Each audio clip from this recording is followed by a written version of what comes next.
In the criminal justice system, sexually based offenses are considered especially heinous. In New York City, the dedicated detectives who investigate these vicious felonies are members of an elite squad known as the Special Victims Unit. These are their stories.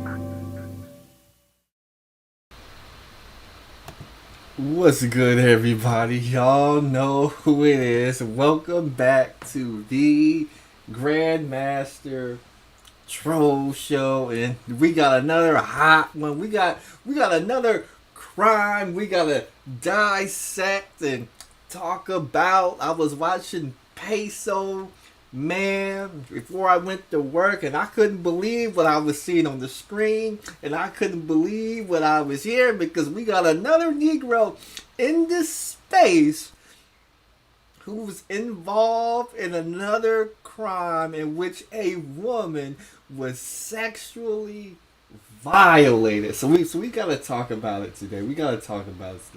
Shout out to the Peso, man. But before I get started, shout out to the Reject Army, the Nif-Nines, the dishwashers, the bedwetters, the factors of the Black Order, fallen soldiers of the masculine mercenaries, the single women out there, the single mothers out there, the gorilla pimps, the gorilla simps, but most importantly, witness the power and the might that is the most dangerous troll on YouTube.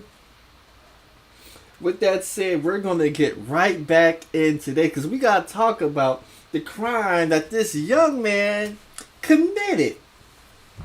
It appears this man, for the last 15 years, because this crime happened in 2007, he was sentenced to 15 years, so that's 2022. So the young man who was stranded in the DR, Jarrell the Freshest in Gary, Indiana. He's fresh out of prison, so I could understand why he took all his money and went to the DR to trick on some hoes. I could understand. But let's see if I could pull it up real quick.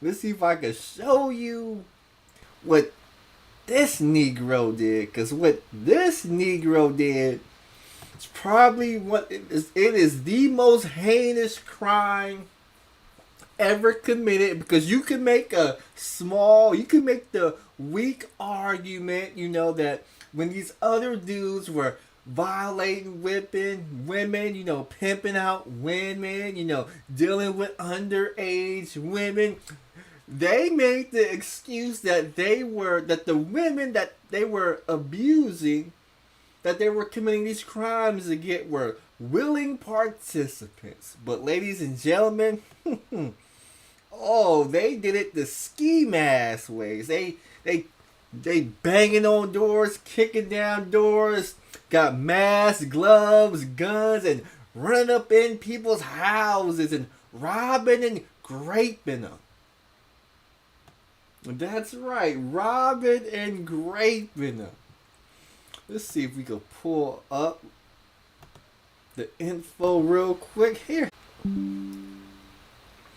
I should be back. I'll wait. I think I lost connection, but I should be back. But we got some documents right here that we gotta read from. We got your boy Jarrell Freeney, the defendant. So I guess he tried to make an appeal.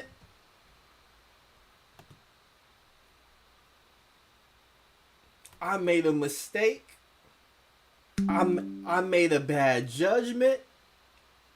I'm throwing myself at the mercy of the court. I'm willing to accept whatever punishment is thrown my way. They can't seem to do that.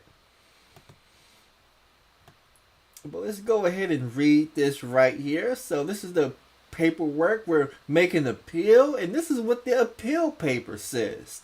After pleading guilty to aiding in a burglary, a Class B felony, Jarrell Freeney was sentenced to 15 years incarceration.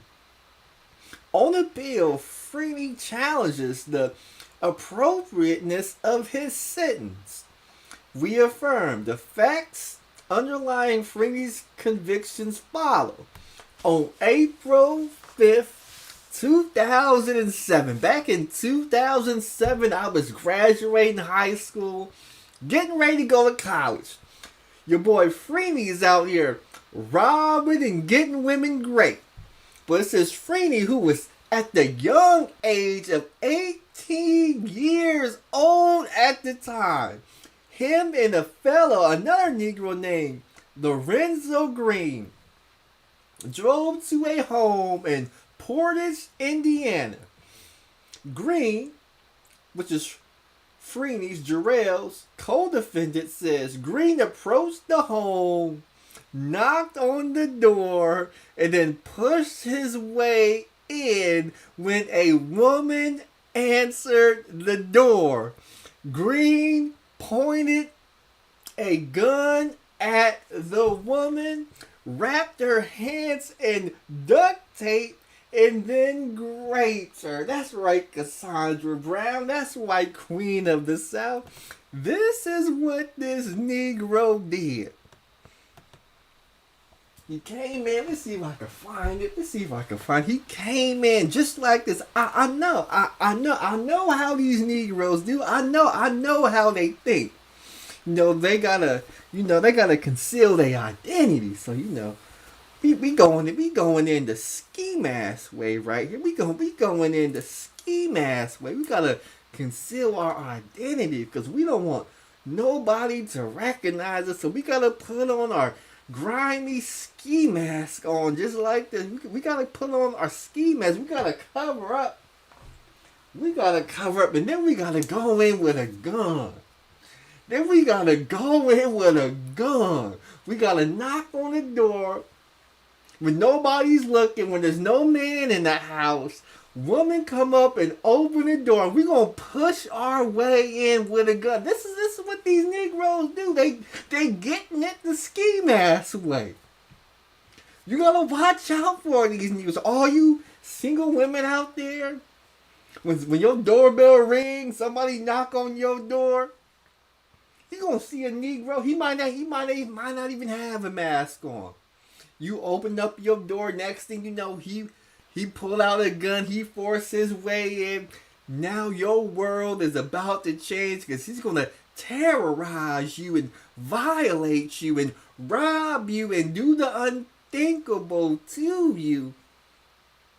Because he knows he can overpower you. This is what these Negroes, they coming in, they kicking down the door of your house with a gun. So when your door ring, you better send your man, send your boyfriend, your husband. When you get to the door, you might want to have you a nice security system. You may want to talk to them through the security system because once you unlock that door, they're going to try and force their way in. But let's see if we could get back. Let's see if we could get back to the crimes that were committed. Let's see if I can find it. Where was I? It says, Green pointed a gun at the woman, wrapped her hands with duct tape, and then raped her. Green then removed a safe from a bedroom and went out the front door to the car that was driven by Jarrell Freeney. That's what our passport bro was waiting in the car.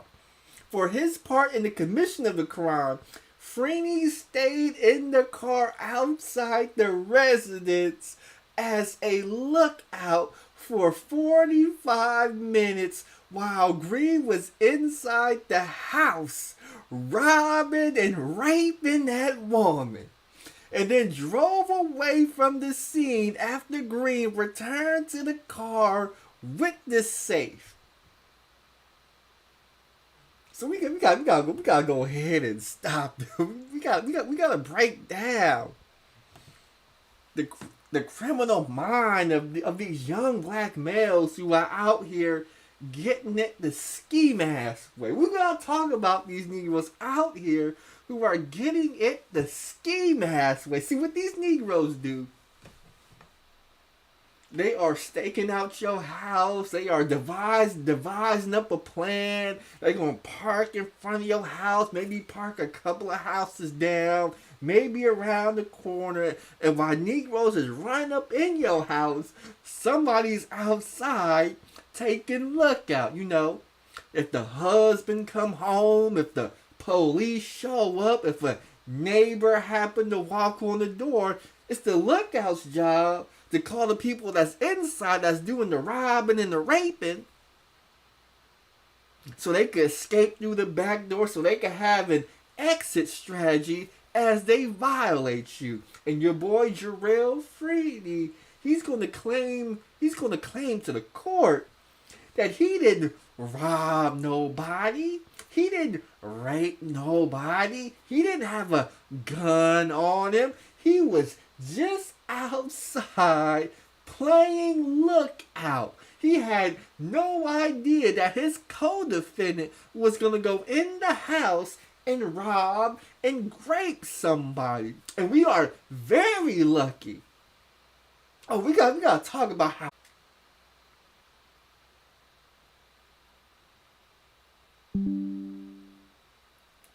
I should be back right now as my OBS is tripping for some reason. We are very lucky that Mr. Freeney's co-defendant didn't use his gun and shoot and delete and unalive somebody as he was committing these crimes. Because we know how these crimes get down. We know how the BM criminal mind thinks. You know, we gotta eliminate all witnesses. We don't know when this particular dude ran up in the house. We don't know if there was no kids in the house. We have no idea who was in that house. But we gotta talk about when these Negroes map out these crimes. You know, when they want to rob somebody, you know, they want to get in and out real quick. You know, at most we talking 5 minutes. At the very most, maybe 10 minutes. But your boy was taking lookout. He was taking lookout for 45 minutes. And he's going to claim he had no idea that Lorenzo Green was in that house raping a woman. That's what he's going to claim. I don't know about you.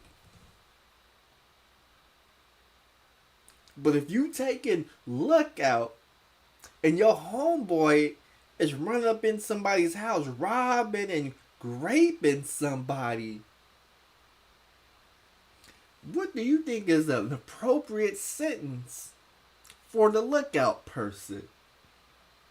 It appears, looking at these court papers, they both got 15 years now. Lorenzo Green, the person who had the gun, the person who forced his way in, the person who forcibly raped another woman and then robbed another woman, came up out of the house, walked out the front door with a safe, to only get 15 years? Woo!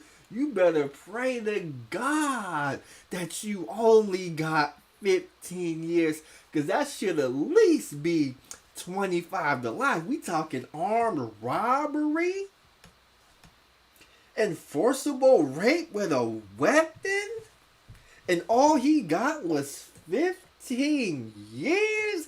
You need to be praying to God, because that should have been, instead of burglary, that should have been armed robbery.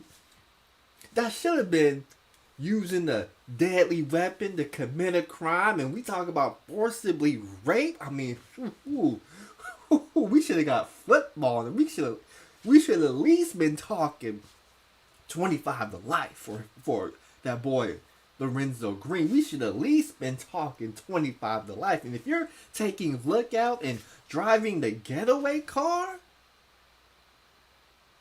15 years seems pretty reasonable. But your boy is gonna make an appeal because we know BMs, they do not like to be their actions. So as we continue to read the paperwork, it says Freeney stayed in the car outside the residence as lookout for 45 minutes. That's a long time to be a lookout. I mean, most lookouts don't get past 15 minutes. He was out there for 45 minutes. And they drove away from the scene after Green returned to the car with the safe. Freeney and Green broke open the safe and divided its contents. They went on a spending spree. That's right, we done hit a lick. We done hit them up for $15,000, $20,000. We got the safe. We going on the spending spree. Where did they go? The spending spree included going to a strip club, buying clothes and a stereo, and making a down payment on a Mercedes automobile. That's right. They went to Jacobs on that woman's money. They went to the strip club on that woman's money. They even went to the dealership and tried to get a Mercedes Benz.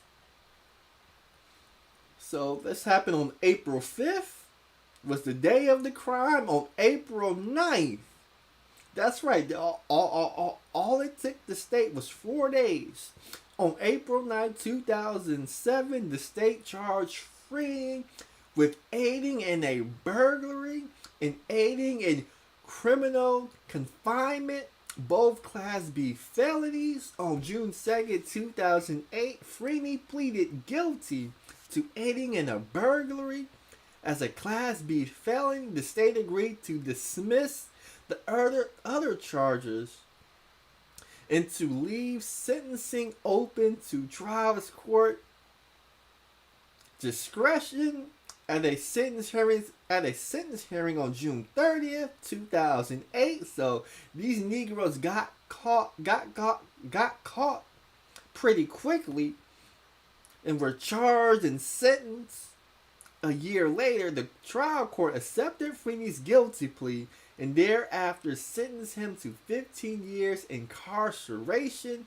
In explaining the sentence imposed, the trial court identified Freeney's history of criminal activity and delinquent behavior as an aggravating factor. That's right, your boy, just 18 years old, done already had a long list of crimes he done already committed because Mr. Get Right cannot get right. He out here breaking in people's houses. He hitting people over the head. He playing lookout while people is getting raped and robbed. We gotta sit your boy down. The court specifically noted that his history was rather extensive given his age, 19 at the time of sentencing in this case. The court also found as aggravating that the traumatic effect the crime had upon the victim was more than that contemplated in a charge of aiding in a burglary. The court identified Freeney's history of treatment for mental problems as the sole mitigating factor. So your boy Freeney, Jarrell Freeney, instead of taking accountability for his crimes, because we knew what he was trying to do. After he got the money, he went to the strip club, he buying clothes, he buying Mercedes Benz. Now that he's caught, Now that he's looking at doing some serious time, now these Negroes gonna use, I got mental problems, I'm growing up in the hood, I'm growing up in poverty, I'm a product of a single mother household, racism, I can't find jobs, all this stuff that's leading to his mental problems. He gonna use mental problems and mental health to lighten up his sentence, considering Freeney's criminal and delinquent history and numerous probation violations. So they putting this nigga on probation. They trying to work with him. They trying to give him chance after chance, but he keep violating probation. The court refused to suspend any of the 15-year sentence, finding Freeney was not a good candidate for probation. On appeal, Freeney argues that his sentence is inappropriate. We have the constitutional authority to revise a sentence if, after consideration of the trial court decision, we conclude the sentence is inappropriate in light of nature of the offense and character of the offender. See Indiana's Appellate Rule 7B, Engelmeyer versus State. It represents a court case, although we are not required under. Then it gives a court case study to be extremely deferential to a trial court sentencing decision. We recognize the unique perspective a trial court brings to such determinations. Then it references another case. Then it goes on to read, with regard to the nature of the offense, Freeney asks that we take into consideration that he played a small, just driving the car to the scene where they talked about how they were going to rob this woman, how he was lookout. He was making sure that if anybody came when that woman was getting violated, was getting robbed and raped, and then when the person who did the robbing and the raping came out of the house with a safe, they then broke into the safe and divided up the money that was in the safe and then went to the strip club to party. The fact of the lick that they just committed. And he's saying he played just a small role in a horrendous crime. It reads, although not denying that he served as a lookout for his co-defendant for 45 minutes, drove his co-defendant from the scene of the crime and went on a spending spree with money from the victim's safe. Freeney points out that he did not enter the house, possess a weapon, or perpetrate the attack and rape of the victim. That's right, because Jarrell says, I didn't have a gun, I didn't go in the house, I didn't rob nobody, I didn't rape nobody, I was just a small part, I really didn't rape nobody. We acknowledge Freeney's role in the crime. Freeney's sterilized version of the facts is not the entire story, however. In considering the nature of the offense, we also consider the following from the victim's impact statement. According to the victim, Freeney was on her bus route for 2 years, approximately 3 to 4 weeks prior to the burglary and attack. Freeney came to the victim's home and befriended the victim's son. That's right. These Negroes will line you up. They will line you up. You see them on the bus going to work. They be on your bus route. Hey, Mrs. Fletcher, how you doing? They will then become friends with your son, moving in. No, they befriend your son. Now your son is inviting them over. You're cooking them dinner. You trying to show them, what a family looks like, because you understand. We all understand Jarrell Franey from a single mother household, growing up in the ghettos of Gary, Indiana, enshrined in poverty. So you try to be nice and bring them into your house, cook them a few home cooked meals, show them what it is to be what a good family look like. And the whole time he taking notice of what's in your house. Oh, they got a safe over in that back room. They got a safe with all this money and jewelry inside. Next thing you know, you drop him off, and now he in the hood with the other people, and they thinking they coming up with a plot. They scheming on you. How they gonna get that safe up out your house? That safe that got your life savings in there. That safe that safe that got deposit bonds, your will, your jewelry, and other valuable information and other valuable things in that safe. They scheming on that safe.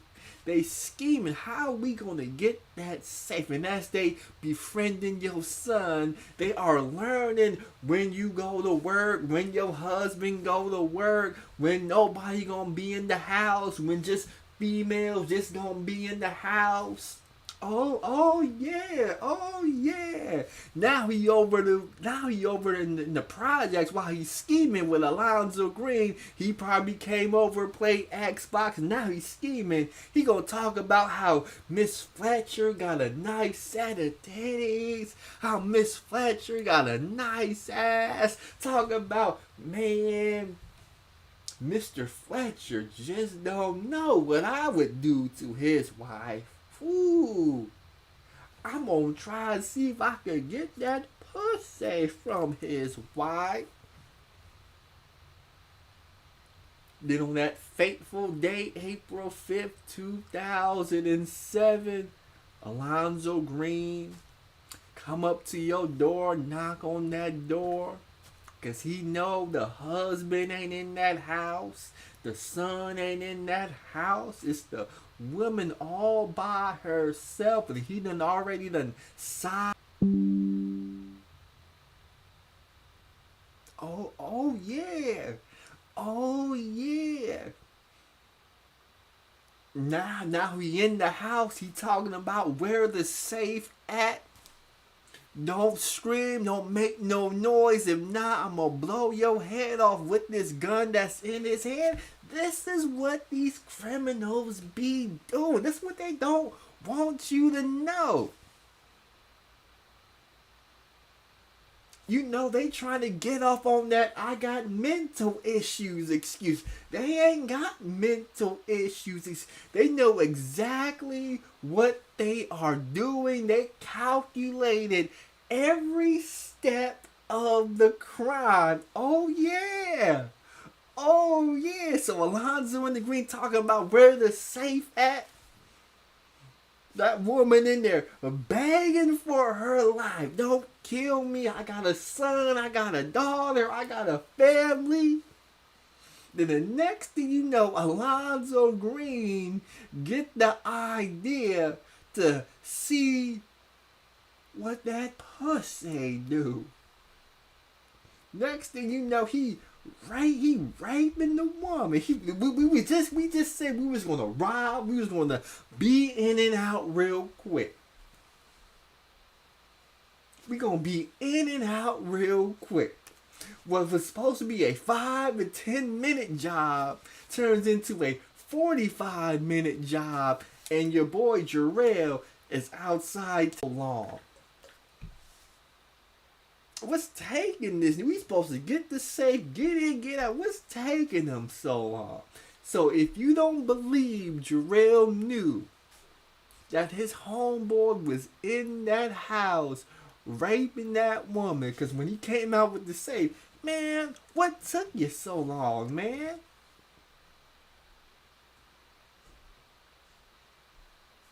And if you believe that Alonzo Green, when they were celebrating at the strip club, when they cracked open that safe and saw all that money that was in that safe, and they divided it up and they was celebrating, and they was on MySpace, on the gram, on Facebook, flexing with that money, at the dealership with that money, about to put a down payment on a Mercedes Benz. If you don't believe that Alonzo Green talked about the cookies he just took from that woman, you got another thing coming. But that's what your boy did. I can't believe it. He was actually in the crime in which him and his homeboys robbed and raped the woman. And then when he got caught and got 15 years, he gonna make an appeal talking about he got mental issues. It says right here, approximately 3 to 4 weeks prior to the burglary, Freddie came to the victim's home and befriended the victim's son. During one of his visits, Freddie asked to see the entire home. That's right. When you invite these people in and they want you, can you give me a tour of your nice house? You guys are sure living good. Can you give me a tour? How did you guys buy this house? Where do you guys work? On the morning of the burglary and attack, Freddie drove Green to the store where Green stole duct tape. That's right. They done went to a Walmart. They done went to a Target. Didn't even have the money. They didn't have the $3 to $5 to buy. Okay, we're back. Freeney then drove Green to the victim's residence and sat outside as a lookout for nearly 45 minutes. Freeney then helped break open the victim's safe and went on the sprinting spree. As a result of the attack and rape, the victim is now terrorized to the point she had to resign from her job and leave the state for a few weeks. The victim's marriage has suffered and her children are angry and fearful. The victim's family has been torn apart and will never be the same. I can already tell what's going on. You know, the son feels bad that he invited this person who they trusted, and this person who they thought was a friend was sitting outside taking a look out as he brought another friend who came in and robbed and raped the woman. The woman probably wanted some security in the house, and the husband was probably, nah, we don't need none of that extra security. I worked hard. We live in a good neighborhood. We live in a good part of Indiana. We don't live in Gary, Indiana. We live in Portage, Indiana. No, we live in this affluent neighborhood away from the Negroes over there. So now she over there questioning that man's leadership, questioning that man's ability to protect the family. They gotta having intimacy problems. We got Marquise 912 says Jay Rello is not a passport, bro. He a special ed dude who went to the DR and embarrassed himself.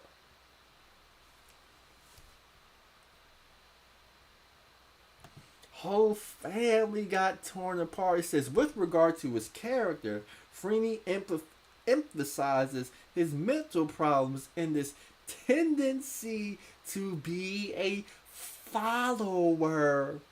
Freeney also argues that his sentence is inappropriate given his family support system. I'm telling you, I was raised in a single mother. I didn't know who my daddy was. All these excuses. Taking these factors into account, Freeney asserts that the trial court should have imposed a lesser sentence and allowed him to serve time on probation and or home detention and or work release. That's right, he wanted home detention and a work release program for being lookout for an armed robbery and rape. Most telling of Freeney's character is his extensive delinquent and criminal history. As the trial court noted, Freeney entered the criminal justice system at 14 years of age and since that time has accumulated juvenile adjudications for burglary, resisting law enforcement, criminal mischief, and conversion. All crimes, if committed by an adult. The pre-sentence investigation report also reports pages of probation violations relating to his juvenile offenses. When you get probation, you gotta go to school, you gotta stay off drugs, and you gotta stop committing crimes. And it appears that Jarrell Freeney cannot stop committing crimes and follow the terms of his probation. So the trial judge commented that he had never seen more. Let me read that one more time. The pre-sentence judge investigation report also reports pages of probation violations relating to his juvenile offenses. The trial judge commented that he had never seen more violations of probation in the juvenile system than the number Freeney had amassed. So your boy Jarrell Freeney, he cannot get right. As an adult, Freeney has convictions for battery and false informant. Freeney's history of delinquent and criminal activity in the dozens, that means 12, in the dozens of. He has been offered numerous chances to pull himself together. Hold on, my OBS keeps crashing for some reason. Let me get back to the big screen real quick. I think if we get better connection on the big screen. As an adult, Freeney has convictions for battery and false informing. Freeney's history of delinquent and criminal activity and the dozens of probation violations before the offense demonstrate he has a complete disregard for the judicial system. He has been offered numerous chances to pull himself together and live a law-abiding life and has chosen instead to continue to disobey the laws of society. Freeney should be held accountable for continued criminal behavior. With regard to his mental problems, Freeney... Hold on, as we come back, I'll go ahead and read that again.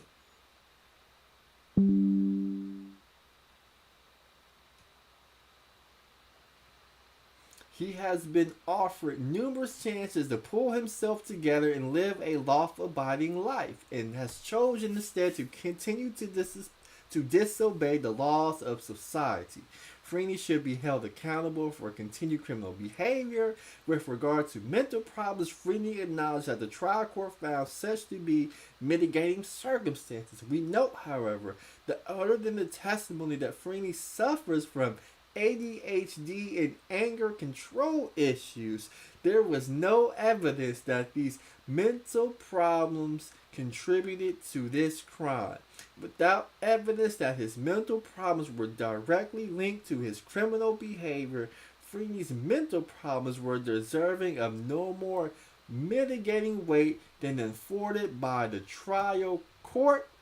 Having reviewed the record, we conclude that the 15-year sentence imposed by the trial court is appropriate in the light of nature of the offense and the character of it. Ladies and gentlemen of the court, there you have it.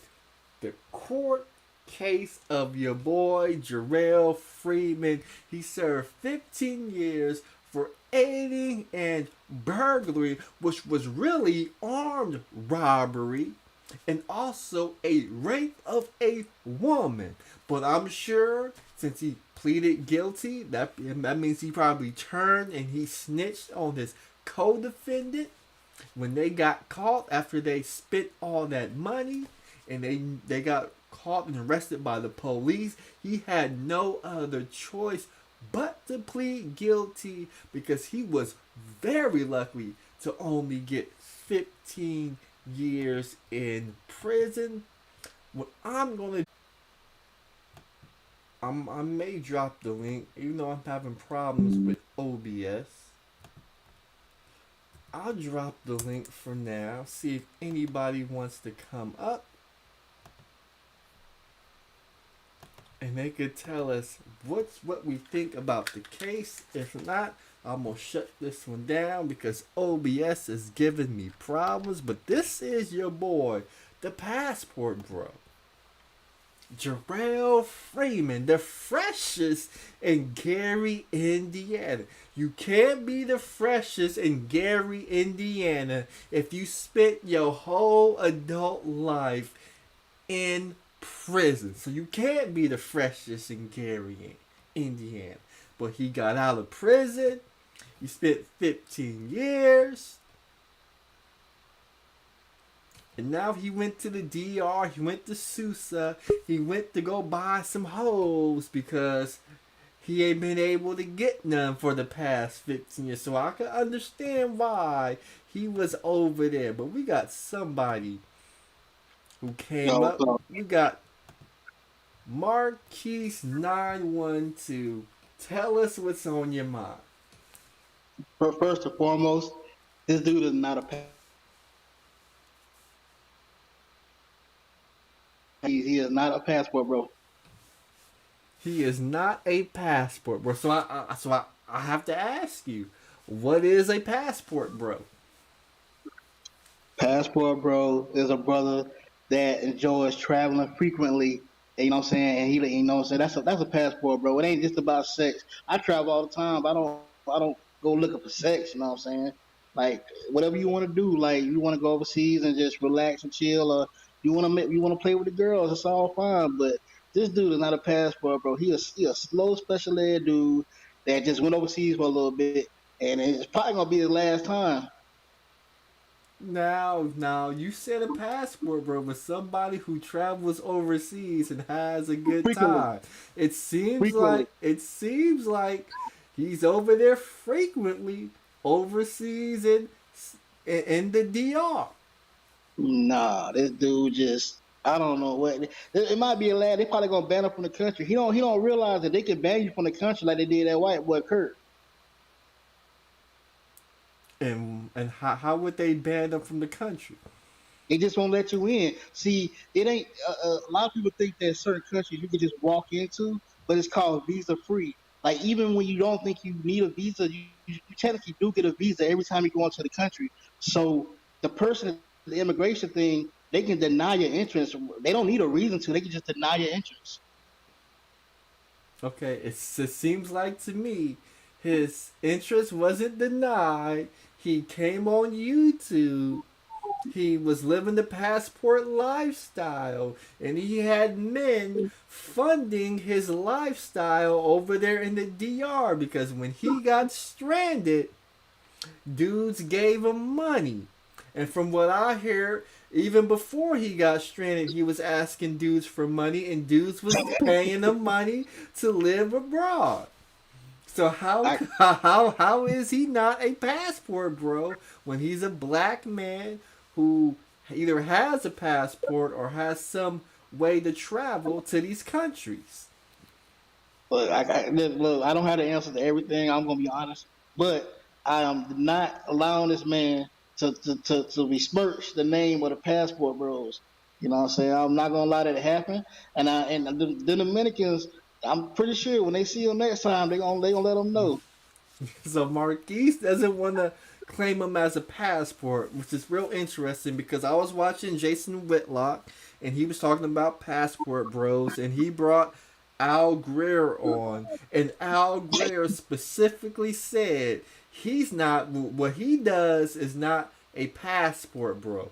What Al Greer calls his dudes is BMOs. And BMOs are different because you gotta check in with them. They gotta see who you are. They gotta give you the rules, and you gotta follow a standard of which they go by. Whereas in Passport Bros, anybody could join a passport. Anybody could create a YouTube channel, call themselves Passport Bros, get an audience, and solicit donations from that audience and live abroad. So if Jarrell didn't have this criminal background and he was over there living abroad and living a good life, would you be comfortable calling this dude a passport bro? Or is it just because this criminal history has came out about him and he was begging to get back home, and those things make passport bros look bad? Is this why you don't want to call this dude a passport bro now? But before I even knew his criminal background, like you knew he just made bad decisions. What 30-year-old man does not have $100 like available? Like what? That's insane. He's like, you could tell when you listen to him talk, you could tell he a child, bro. Well, your boy Austin Holloman, from the paperwork that I've been shown, he used a PPP loan through his barbershop business, and he used that money to travel abroad. But that ain't none of my business. But I'm just saying, J Real, you know, this dude, man, come on. We all know he's slow. When you listen to him talk, you know he's slow. Hey, he may be slow. No, he claims that he suffers from ADHD and he has all these mental problems. So he may have some problems that he's trying to work through. Yeah, I just don't like the fact that it's so many other successful like passport bros out here doing great videos and content, but you got one dude that come into the and I'm commenting on his channel before. Like you got one dude that come in and just messed up. But everybody's he's posted on everybody's channel. Well, yeah. I mean, he was inspired by other passport bros. He saw them with the fine, pretty women, so he had some dollars to go to the DR, and he was with a fine, what he thought was a fine woman, and he was laid up with her, and members and people who watch Passport Bro content was giving him money, so he has to be a passport bro. Man, I just wish the game wasn't so messed up, man. Yeah. I mean, it's messed up. So now, how are the passport bros gonna deal with him now? Are they gonna continue to finance his lifestyle? Well, it's not us financing his lifestyle. It's his followers. Yeah, is his followers gonna continue to finance his lifestyle, knowing that this information is out about him? I personally think they just giving them money because they want to see the train wreck. Like they know the train about the wreck, and they just kind of pushing it on. So they're giving him money to see the train wreck. What's the train wreck gonna be? It's gonna be something big. He don't get jumped in the Dominican Republic or something. Something's gonna happen to him, and I think his followers they just want to see him continue to like when you see a train like you see a car about to crash, you just can't turn away. Mm-hmm. Yeah, that's what's going on. And they're gonna fund it to see that happen. Stranger things have happened.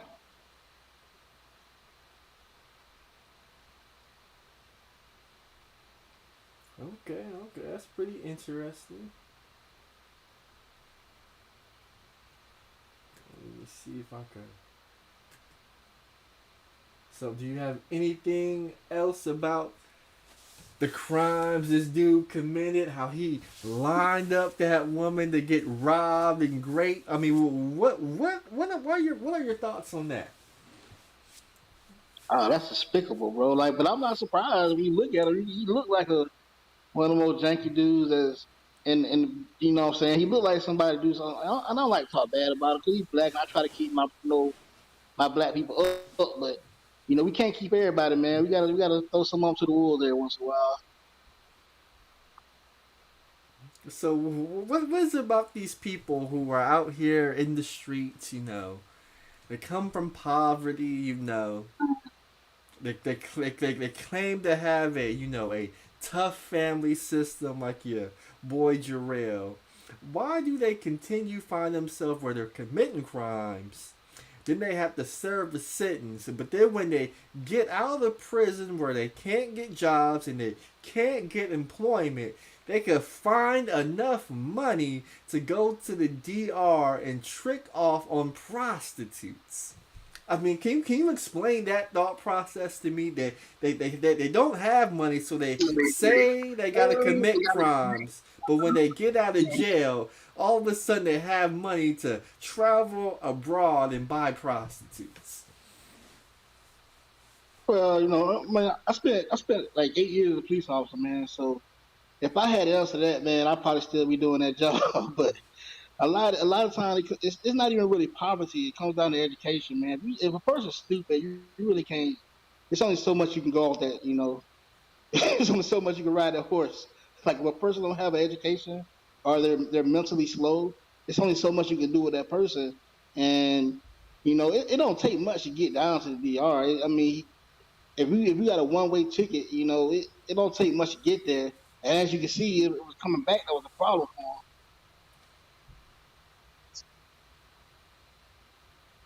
Nigga flew Spirit. That's kind of worse stuff. I think a Spirit flight there is like $300, $400. Mm-hmm. I wouldn't know. I'm on American Airlines. I fly nice. So you're saying poverty isn't a reason why people commit crime. You're saying it's because they're stupid. I'm gonna be honest. The stupidity and poverty kind of go hand in hand. If you're smart and you grow up in the hood, you're gonna make it out.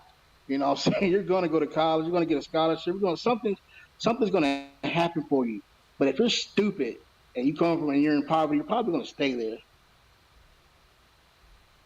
Okay, okay. And so you say you were a police officer. Tell us about some of the criminals who you came in contact with numerous times. I mean, it's mostly the same people over and over and over. Like it's not most people aren't even in bad neighborhoods. Most people are nice. Like that's what people don't understand. Like even if you go to the worst neighborhood, like 80% of the people are just normal. They just poor. It's that 10% that cause all the problems. Like I mean, I'll tell you a funny story. When I was police officer, I never told this story, but it's pretty. Well, it depends on your sense of humor. Um, when I made detective, my second case was a young man. He had Down syndrome, and he he had Down syndrome, and he ordered a credit card, and he got his credit card came to him, and what he was so happy to have a credit card like everybody else that he posted his credit card on Facebook, and he went to the Walmart to go buy like a PlayStation, and his credit card didn't work. So come to find out, people use his card number. I don't know if that's funny to you or not, but I thought it was funny. That's a new one. I thought it was hilarious. Anyway, he didn't know, but no.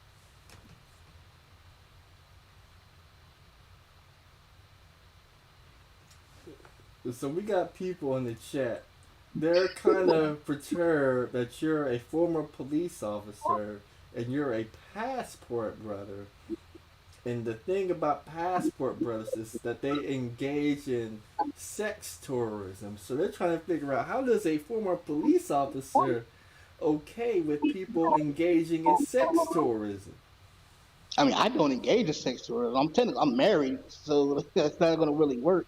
I mean, I just like to travel. Like people still like to travel. You don't have to, go places to like bang people. Like if you guys ever been out, a lot of people never been outside the country. They don't know. They're kind of stuck in their little worlds.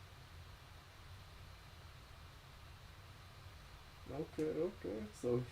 Yeah. So he says he has a wife. He doesn't engage in sex tourism. He goes there to travel.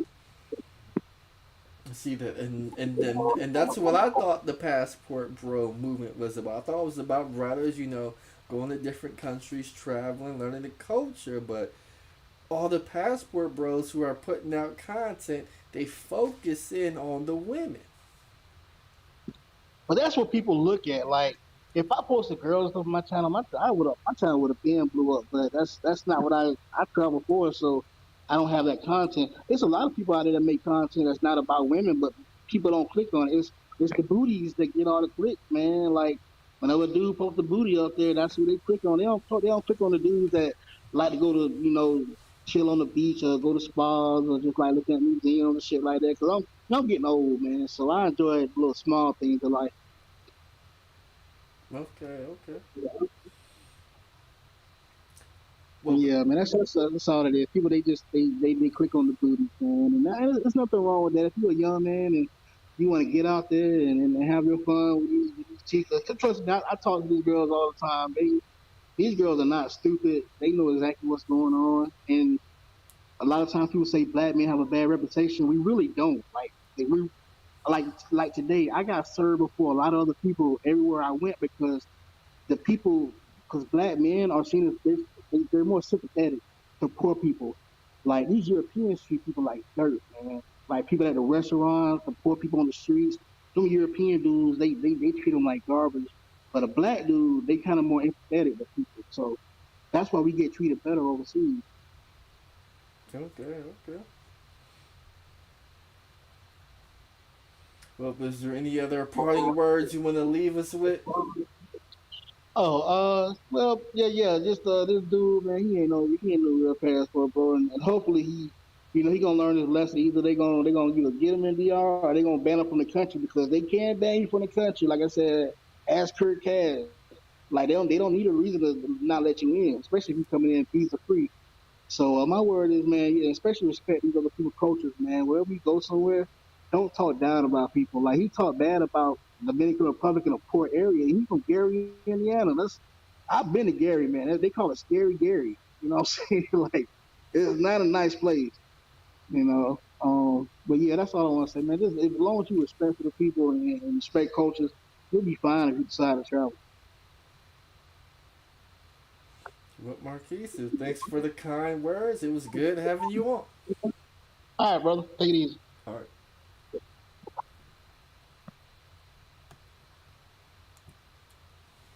So that was Marquise. And there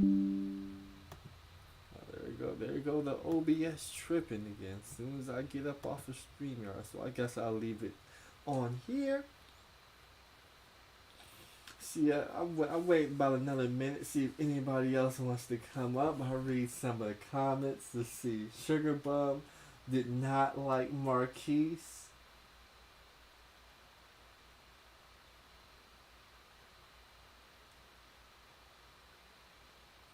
Buster Free Jones says a passport, bro, that is married.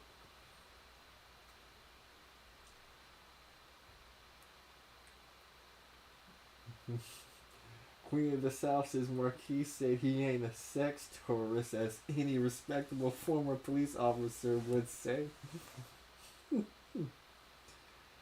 So it looks like they don't believe in Marquise. We got Angela C in the chat. We got John the Analyst in the chat.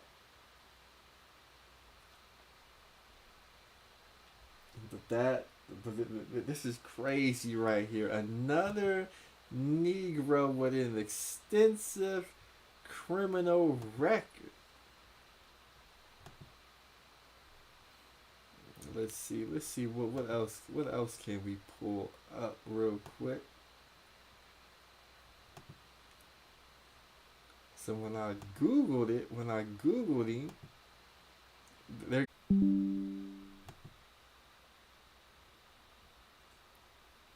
So, okay, so the StreamYard real quick. He actually made the papers. That's right. Your boy Jarrell and his co-defendant made the papers. We got Marquise 912 says, "Don't be haters."